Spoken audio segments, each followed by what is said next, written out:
Baik, Bismillahirrahmanirrahim. Perkenalkan kami dari kelompok 6 akan mempresentasikan hasil diskusi mengenai skizofrenia dengan dosen pengampu Ibu Apoteker Sani Asmi Ramdhani Lestari M. Clean. Next. Baik, selanjutnya di sini ada anggota kelompok. Anggota kelompoknya terdiri dari Nastainu, kemudian ada Najwa Jahra, kemudian ada saya sendiri, Ninda Yulianti, kemudian ada Siva Aprilia, dan yang terakhir ada Yulianti Uswatun.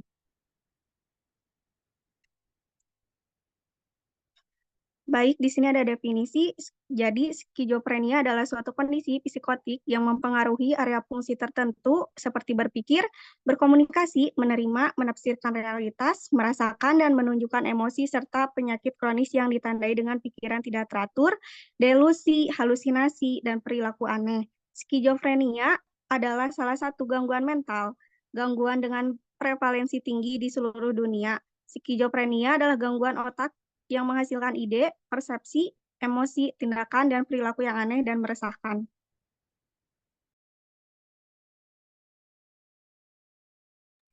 Selanjutnya di sini ada klasifikasi. Yang pertama itu ada skizofrenia paranoid.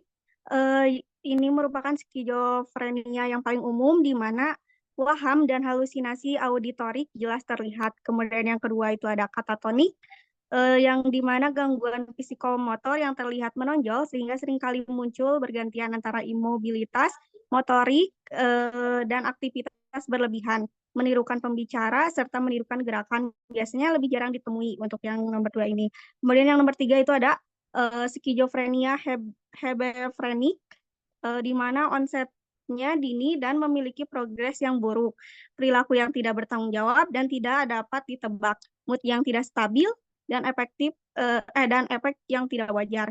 Kemudian yang keempat itu ada skizofrenia residual atau kronis, di mana akibat adanya penyakit skizofrenia sebelumnya, namun ada penyakit sekarang yang didominasi gejala negatif dan sering kognitif. Kemudian yang kelima itu ada skizofrenia tak terinci atau simplex, di mana umum dijumpai gejala negatif berkembang tanpa didahului dengan gejala psikotik yang jelas.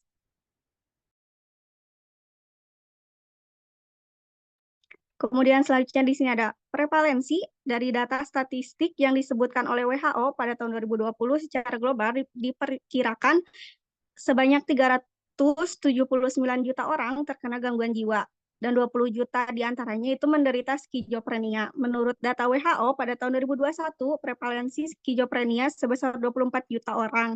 Dan menurut data WHO, prevalensi data skizofrenia yang mengalami kekambuhan diperoleh bahwa tingkat kekambuhan skizofrenia dari tahun 2019 hingga tahun 2021 mengalami peningkatan yaitu dari 28% menjadi 43% dan menjadi 54%.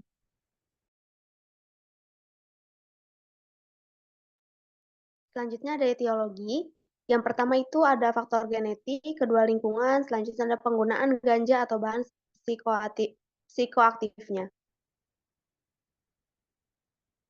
Lalu yang selanjutnya ada faktor risiko, di mana diantaranya yang pertama ada penggunaan ganja, kemudian trauma masa kecil, kekalahan sosial, malnutrisi, rendahnya kadar vitamin D serum, kemudian infeksi menginduksi aktivitas HRV, kemudian ada merokok.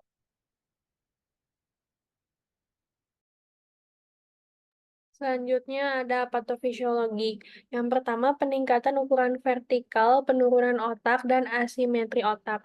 Penurunan volume hipokamus berhubungan dengan kerusakan neuropsikologis dan penurunan respon terhadap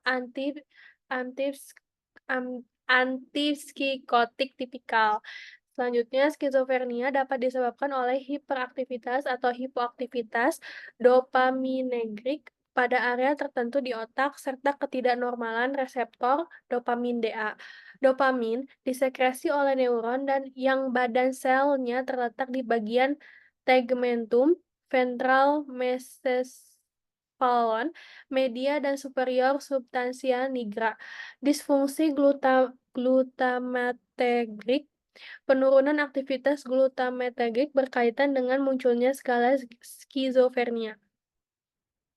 Kelainan serotonin 5-HT, pasien skizofrenia memiliki kadar serotonin 5-HT yang lebih tinggi.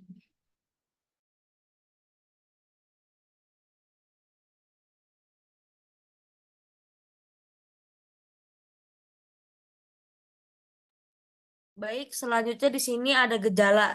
Gejala yang pertama itu ada gejala positif, di mana yang pertama itu ada waham. Jadi waham ini itu seperti keyakinan yang salah, tidak sesuai dengan kenyataan. Lalu ada halusinasi, yaitu gangguan penerimaan panca indera tanpa ada stimulus eksternal, yaitu halusinasi pendengaran, penglihatan, pengecapan, penciuman, dan juga perabaan.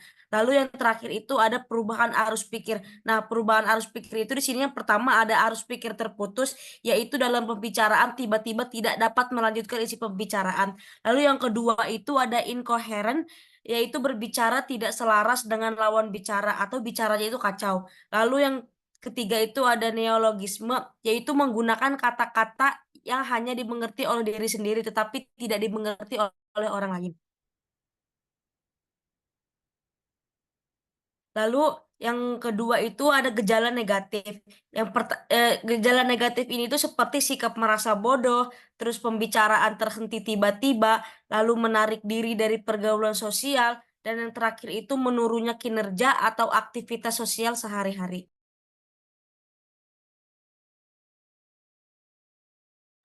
Baik, selanjutnya di sini ada beberapa kriteria yang digunakan dokter kejiwaan untuk mendiagnosis skizofrenia. Di antaranya yang pertama, pasien mengalami minimal dua dari sejumlah gejala, di antaranya delusi atau waham atau halusinasi, kemudian bicara kacau, perilaku kacau, dan gejala negatif. Kemudian yang keduanya ada gejala di atas harus dialami oleh pasien setidaknya selama 6 bulan dan membuat pekerjaan serta kehidupan sosialnya terganggu. Yang ketiga, gejala di atas bukan disebabkan oleh kondisi gangguan mental lain seperti gangguan bipolar atau penyalahgunaan nafsu. Next. Selanjutnya bisa dilakukan dengan pemindaian MRI. Dengan menggunakan pengukuran MRI, ahli saraf menemukan bahwa oksidasi berlebihan di otak dapat menyebabkan skizofrenia. Dengan kata lain, reaksi kimia yang sama dapat menyebabkan logam terkorosi dan berkarat, juga dapat merusak sel-sel otak pada pasien skizofrenia. Kemudian yang terakhir itu ada tes darah. Tes darah dapat membantu mengidentifikasi kondisi kesehatan lain yang dapat menyebabkan gejala serupa. Misalnya, beberapa kelainan langka yang menyebabkan penumpukan lemak atau lipid di sel otak pada akhirnya dapat menimbulkan gejala yang menyerupai skizofrenia.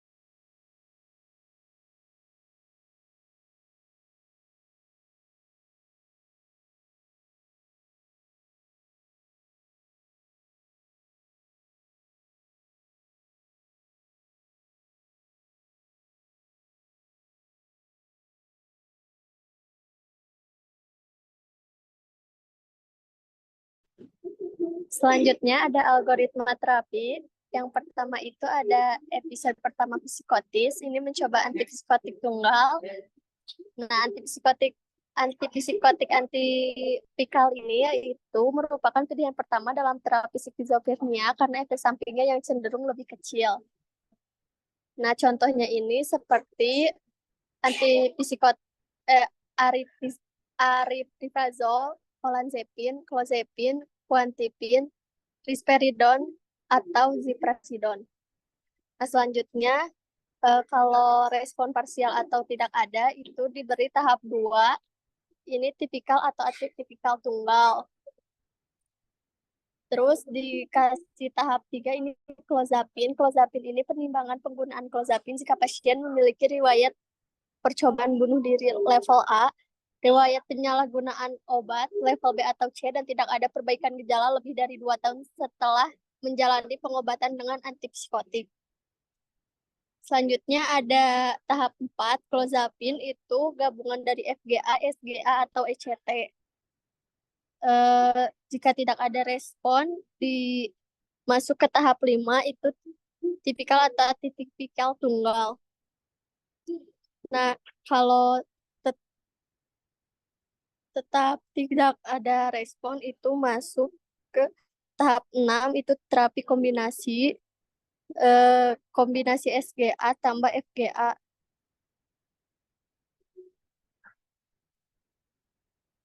Selanjutnya ada terapi. Di sini terapinya ada 3 macam. Yang pertama itu terapi fase akut. Pada fase ini pasien menunjukkan gejala psikotik yang intensif. Biasanya pada fase ini ditandai dengan munculnya gejala positif dan negatif. Pengobatan pada fase ini bertujuan untuk mengendalikan gejala psikotik sehingga tidak membahayakan terhadap diri sendiri maupun orang lain. Tapi akut dilakukan pada 7 hari pertama dengan tujuan mengurangi agitasi, agresi, ansietas, dan lain-lain. Benzodiazepin biasanya digunakan dalam terapi akut. Yang kedua ada terapi fase stabilisasi. Pada fase ini pasien masih mengalami gejala psikotik dengan intensitas yang lebih ringan. Pada fase ini pasien masih memiliki kemungkinan yang besar untuk kambuh sehingga butuhkan pengobatan yang rutin untuk menuju ke tahap pemulihan yang lebih stabil.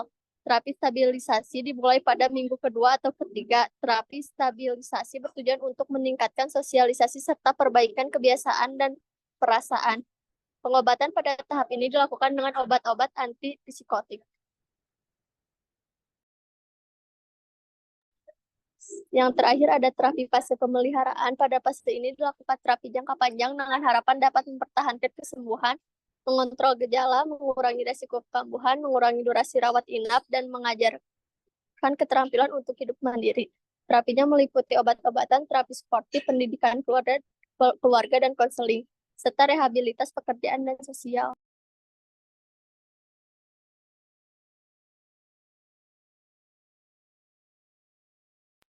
Selanjutnya ada obat-obat yang kelompok kami pilih, yaitu golongan SGA, itu risperidon.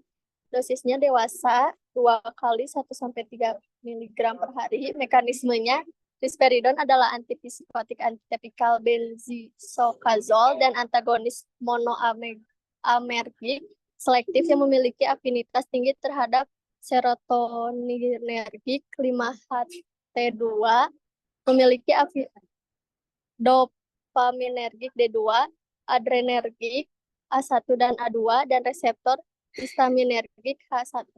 Dia tidak memiliki afinitas terhadap reseptor kolinergik. Efek sampingnya itu perubahan konduksi jantung, hiperglikemia, tromboemboli vena, neutropenia, leukopenia, gejala ekstrapiramidal, hipotensi ostatik, fisiapisme, gangguan pengaturan suhu inti tubuh, dan penambahan berat badan.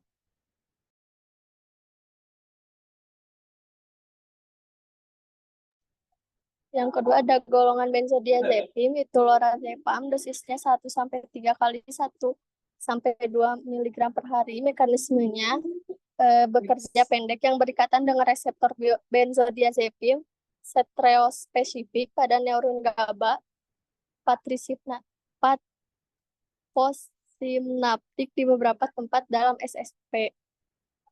Terus efek sampingnya itu amnesia, gangguan memori, reaksi paradoks, ketergantungan fisik dan psikologis, peningkatan enzim hati, dan hipotensi.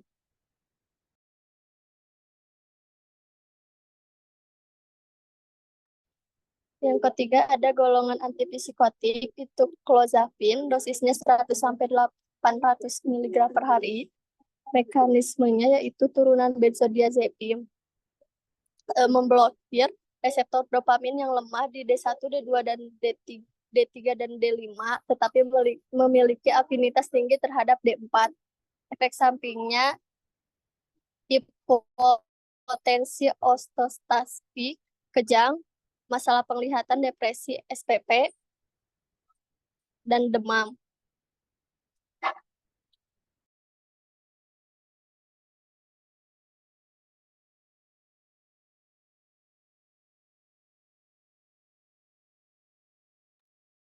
Yang terakhir ada golongan antiparkinson, itu paketriheptadenil, Dosisnya 2-4 kali 2 mg. Mekanismenya antimuskarinik amina tersier yang memberikan efek penghambatan langsung pada sistem saraf parasimpatis. Efek sampingnya mulut kering, mual, pembelit, muntah, pusing, mengantuk, sakit kepala, penglihatan kabur, midriasis, gugup, takarirdia, keraguan-raguan, atau resistensi urin.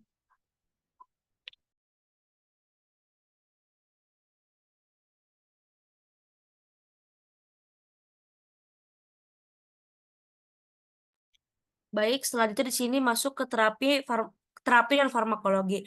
Jadi intervensi psikososial bertujuan itu untuk memberikan dukungan emosional pada pasien. Suatu pendekatan dan penerapan intervensi psikososial dapat dilakukan ke pasien sesuai dengan keparahan penyakitnya. Nah, yang pertama itu ada program for Assertive Community Treatment atau PACT. Nah, PACT ini tuh merupakan suatu program dalam bentuk rehabilitasi yang terdiri dari manajemen kasus dan intervensi aktif oleh satu tim menggunakan pendekatan yang sangat terintegrasi. Program ini tuh diperuntukkan khusus untuk pasien yang fungsi sosialnya buruk. Lalu yang kedua itu ada intervensi keluarga. Keluarga pasien harus selalu dilibatkan dalam penyembuhan pasien karena keluarga keluarga diharapkan untuk proses perawatan pasien yang memerlukan pendidikan, pembimbingan, serta dukungan guna untuk membantu mengoptimalkan peran pasien. Lalu yang ketiga itu ada terapi perilaku kognitif. Nah, terapi ini itu dilakukan untuk memodifikasi terhadap keyakinan atau delusi, difokuskan terhadap masalah keperawatan, halusinasi penglihatan, dan menormalkan pengalaman psikotik pasien sehingga mereka bisa tampil secara normal. Lalu yang keempat itu ada terapi pelatihan keterampilan sosial. Nah, terapi ini itu dapat diartikan sebagai penggunaan teknik perilaku atau kegiatan untuk pembelajaran yang memungkinkan dapat membuat pasien memenuhi tuntutan interpersonal, perawatan terhadap diri, dan juga menghadapi tuntutan masyarakat. Lalu yang terakhir itu ada terapi elektrokonvulsif atau ECT. Nah, pemilihan ECT ini itu digunakan untuk pengurangan gejala yang cepat dan dikombinasikan dengan obat-obat antipsikotik dapat digunakan untuk pilihan bagi penderita skizofrenia, terutama jika menginginkan perbaikan umum dan pengurangan gejala yang tepat.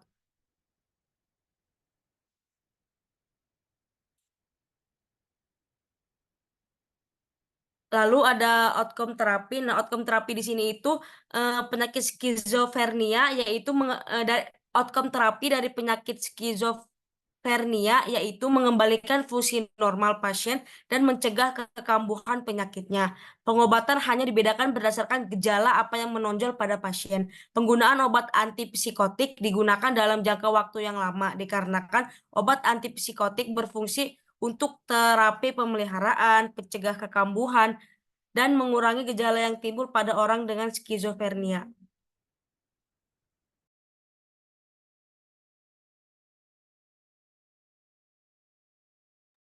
Baik, di sini ada referensi yang kelompok kami gunakan. Mungkin cukup sekian presentasi dari kelompok kami. Kurang lebihnya mohon maaf. Wassalamualaikum warahmatullahi wabarakatuh.